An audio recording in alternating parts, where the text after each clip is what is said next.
Wala sa lahi ko po, wala sa dugo ko ang mambalahura, manumbat or makipag-away. Sumasagot lamang ako sa mga bato sa atin. Pag binato ka, sagutin mo na maayos. With video or comment. Yan ha. So, hello guys! Welcome back po muli sa aking YouTube channel. It's me, Maya Vlogs. At isang mapagpalang araw po sa ating lahat. Sana po ay nasa mabuti po tayong kalagayan saan mang sulok ng mundo po tayo naroroon. So, ngayon ang video na ating mapapanood or mapapakinggan is ito po ay tungkol po sa isang comments ni Nanay Hansel tungkol po sa mga sponsor na yan. No? Alam naman po natin kung ano po yung mainit na usapan ngayon dito sa loob ng Kalingap, no? Ng yung mga ibinabato po ng mga anti or mga basher. Kaya eto ngayon is pag-uusapan po natin or mapapanood natin tungkol po sa comments ni Nanay, no? Na talagang ito ay hindi naman po maganda or talagang nakakasakit po talaga. Kuya Val is nasaktan. Tayong mga supporter din na nakakaalam sa lahat, no? Siyempre masasaktan din po tayo. So ngayon, ito po ay sagot po ni Kuya Val sa comments or kung anong sinabi po ni Nanay Hansel sa comments niya sa isang content creator or reactor. Ayan, mapapakinggan po natin kung tama po ba yung sagot ni Kuya Val at mapapakinggan din po natin kung ano po yung comments kung bakit po sumagot si Kuya Val. So itong ating title po ay about Hansel Batalero. Real talk lang, punto by punto. Okay. So may video akong i-play. Yun lang gusto kong sagutin. Ito po yung 5 content. Part 1 ito. Ng aking pong punto by punto. Ano? Subalit, disclaimer po, hindi kasama dito si Biancy or si Tatay Biran at mga kapatid. Disclaimer lang po. Hindi kasama rito si Tatay Biran, Biancy at mga kapatid. Ito ay direkta po na mensahe para kay Hansel Batalero. Walang pamamahiya, walang pambabalahura, at walang panunumbat. Wala po. Hindi ko ganyan. Okay. Ito po ay pagsagot lamang sa kanyang mga komento. So, ayan guys, napakinggan po natin yung sinabi ni Kuya Val. So, ito po ay pinaka first part lamang po kasi sabi niya doon is yun ay 5. So, ito yung first part, no? And narinig din natin kung ano yung sinabi niya na walang pambabalahura at walang pamamahiya sa video na to, kundi sasagutin niya lamang po kung ano po yung ibinato po sa kanya. And narinig din natin na sinabi niya na naka-address lang po ito kay nanay, hindi po kasali si tatay at mga anak. So ito ay talagang kay nanay lamang po, no? Kaya pakinggan po natin ng mabuti kung ano po yung comments at kung ano po yung sagot ni Kuya Val dito.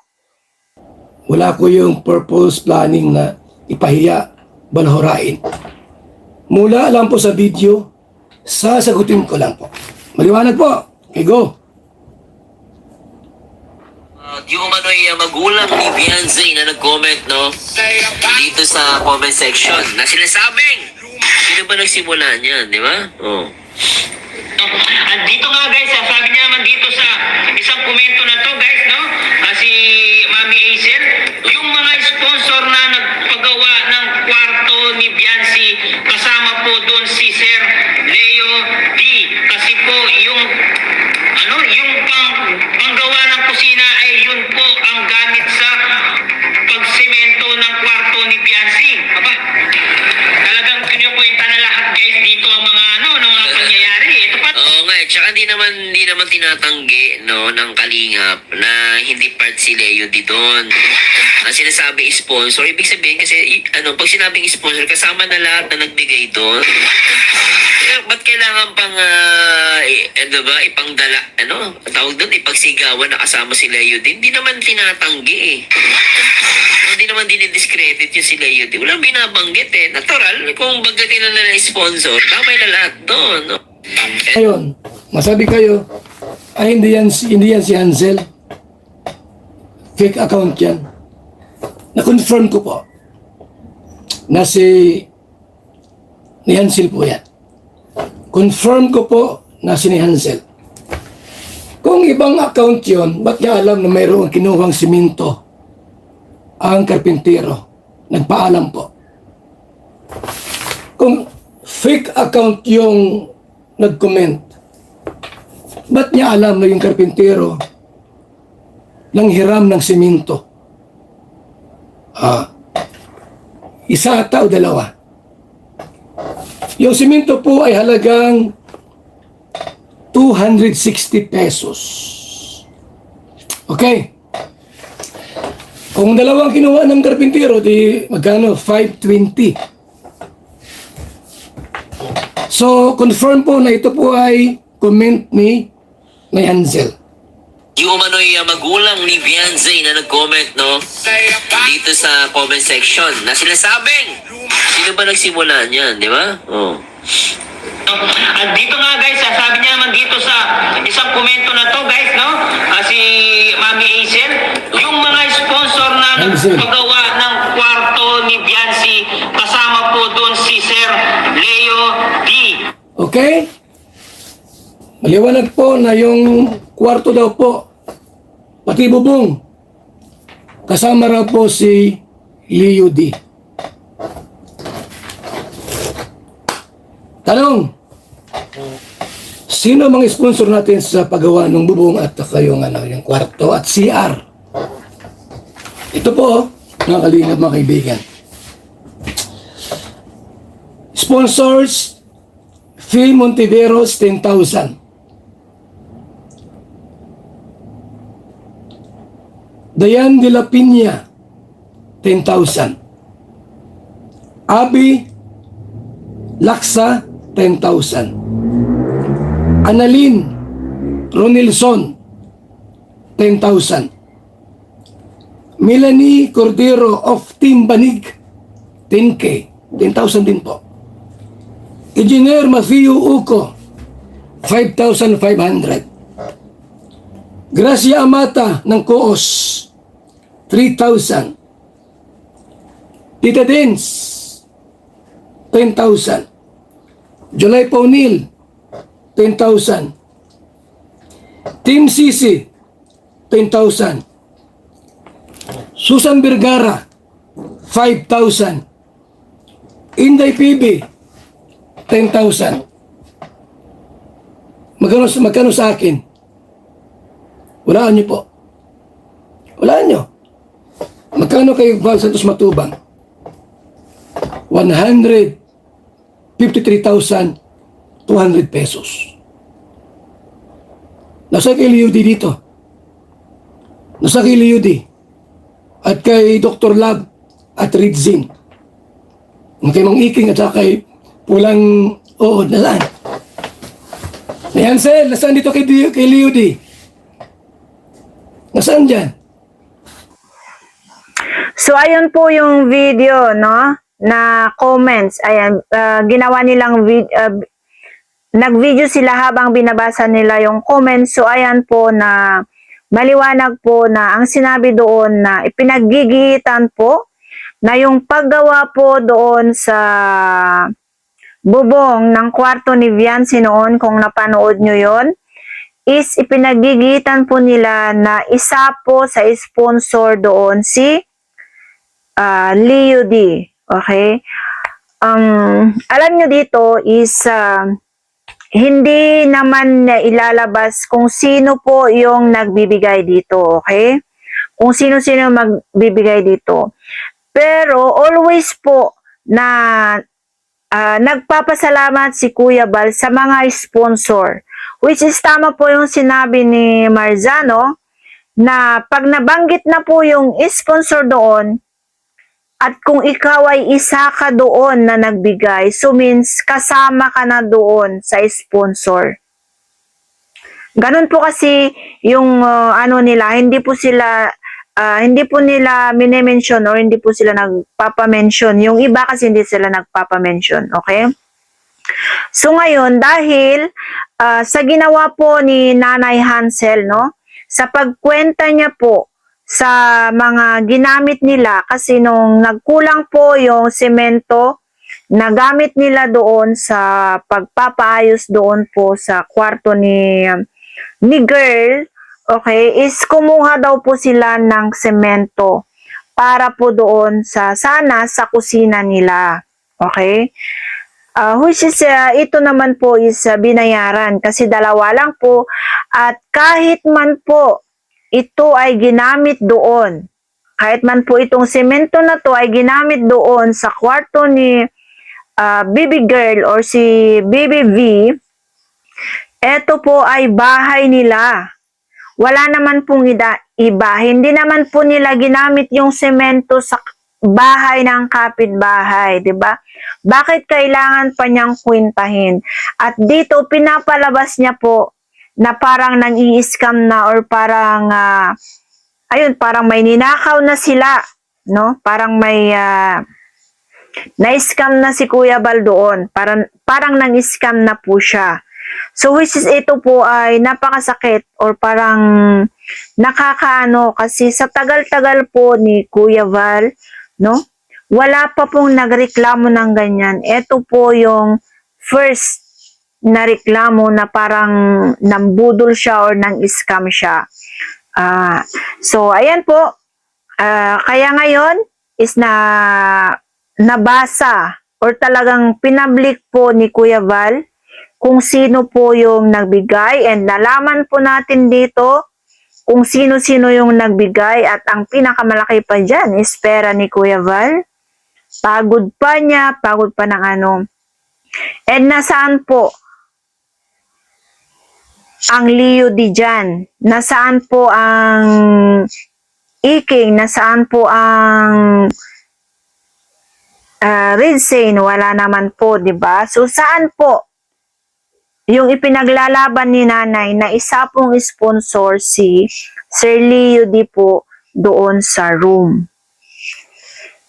And wala naman pong alam si Kuya Val kasi napakaliwanag po sa listahan ni Kuya Val na wala naman po talagang pangalan si Sir Leo D, maliban lang kung nagbigay si Sir Leo D at hindi na ibigay sa kanya, ayun lang ang hindi natin alam.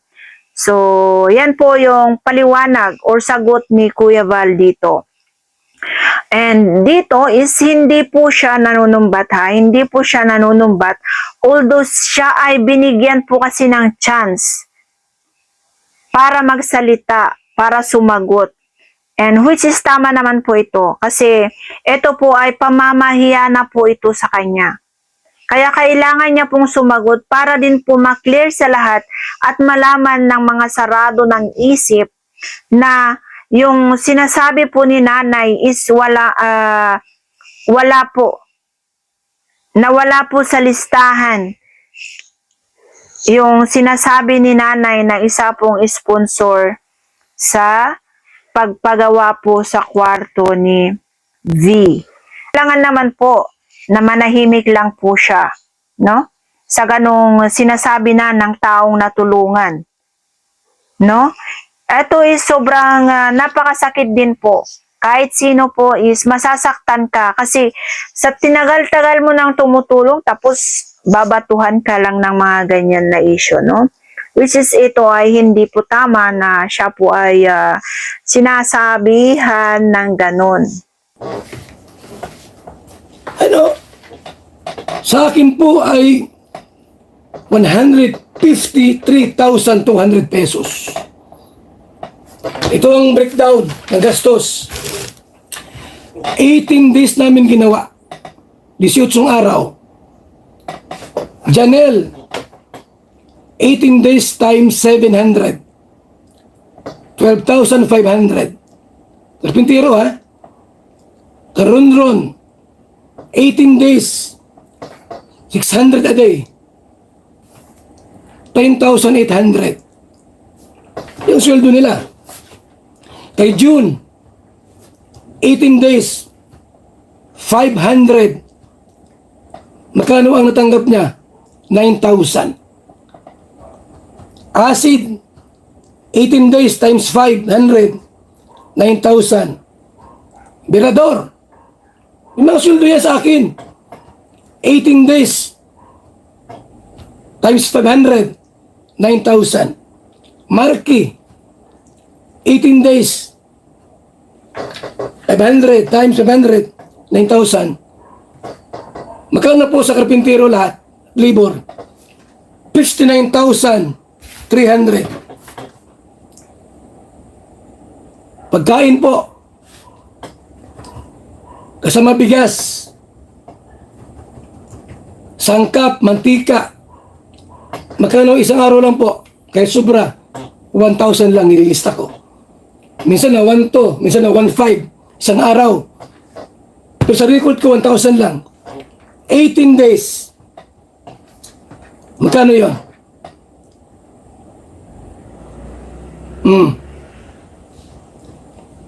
Magkano yun? Pagkain lang po. De, ano yun? 18. Sa lista ko, 16,000 lang. Yung gasol, 18 days, 700. Yung gasolina pong ginagamit ng it's 100. Every day. 18 days. Isang araw, 500. Magkano yun? Sige na po, kumpitin nyo. Saka kasama yung pick up. O 16,000 na lang. Yung gas ni Ronron at ni Jonel every week, 500. Di tricky yung dalawa, 3,000 dalawa. Yung TV, 17,000. Materials po, materials sa bubong, yero, mga bakal, sa kwarto, pinaganda namin, yung CR. Magkano lahat ng materialis? 145,500 pesos. Total lang nagastos po. Total lang nagastos. 254,500 pesos. Magkano sa akin dito? Kano po sa akin din? Hindi ako nanumbat ha. Hindi ako nanumbat. Nangiwalag ko lang. Bakit po? Kasi nga, yung karpintero kumuha po ng simento. Abay, sinabi pa niya. Kasi po yung panggawa ng kusina ay yun po ang gamit sa pagsemento ng kwarto ni Biancy. Yung panggawa ng kusina ay yun po ang gamit sa pagsemento ng kwarto ni Biancy. Aba. Yung simento po, kumuha karpintero din sa kanila. Naubusan ng simento. Nagpaalam po naman eh. Isa o dalawa lang kinuha. Sabi ko, bayaran nyo yan. Yung simento kinuha nyo. Nag-comment, sinama doon sa comment, na yun daw ang mga karpintero kung nakuha daw po ng simento. 2 simento ng bahay nyo naman yan. Ni Hansel, bahay nyo naman magayan. Yung pagod ko dyan, yung ginastos ko, aking pera yon. Magkano? 153,000 sa akin dyan. 153. ang sa akin dyan. Halos 160,000 ang sa akin dito. Tapos, pati semento, isusumbat nyo sa amin. Huwag naman pong ganun. So yan ang mga breakdown po sa lahat ng mga nagastos nila or mga expenses nila sa pagpagawa po sa bubong or sa kwarto po ni Viancy na pinaganda nila, lahat-lahat ginawa nila, okay? And talagang nailabas na po talaga ni Kuya Val ito dahil nga po sa sobrang sakit na at sobrang napahiya na po siya dito dahil po sa sinabi ni nanay. Biro mo, sa 2 semento lang, nagkakaganyan na si nanay. Which is yung semento naman po is ginamit po nila sa bahay nila. Hindi naman po nila yun ginamit sa ibang bahay para hanapin ni Nanay Hansel. Pinalitan naman po, pinabayaran naman po yan ni Kuya Val. Kaya talagang nasaktan po talaga si Kuya Val. Kaya nagsabi po siya na eto is hindi pambabalahura, hindi panunumbat, o hindi pamamahiya. Okay? Sinagot niya lamang po kung ano po yung komento ni nanay. Nagpaliwanag lang po siya sa kanyang side and nasa inyo na yan kung sino ang paniniwalaan nyo. Okay? Kung sino ba ang tama or sino ang mali.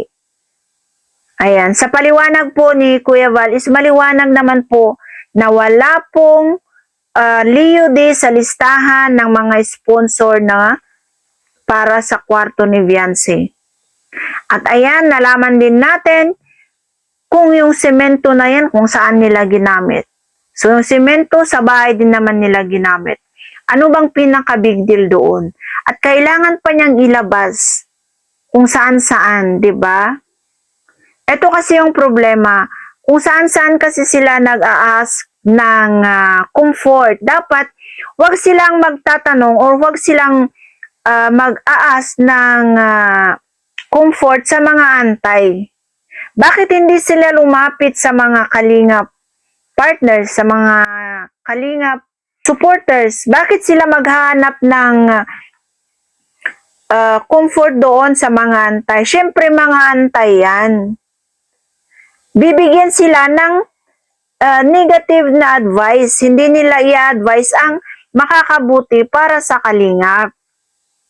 Kaya yun po ang mali, di ba? Kaya ayan po yung paliwanag ni Kuya Val, maliwanag sa lahat at lahat ng breakdown is nalaman natin. And yung listahan ng mga sponsor, wala din po tayong narinig doon na LIUD. At ayan po, yan lang po ang ating reaction tungkol po sa live ni Kuya Val na to. And sa susunod is mapapakinggan natin or mapapanood din po natin yung iba pa pong tinalakay ni Kuya Val dyan. And ito lang po yung unang pinag-usapan natin. And kung gusto nyo rin pong mapanood yung buong detalye na, pwede nyo rin pong i-visit ang YouTube channel ni Kuya Val. Mapanood nyo po doon sa kanyang live, no? And syempre, bago po tayo mag-end, ayan, paalala lang po, kung hindi pa po tayo nakapag-subscribe sa aking channel, ayan, Maya Vlogs. Ayan. Sa ama at founder ng Kalingap, Kuya Val Santos Matubang, Kalingap Rob at Edna Vlog, Jack Tapia Matubang, Kalingap Partners, at mga reactors, ayan, support po natin sila. So, ayan, maraming salamat po. Bye-bye and God bless.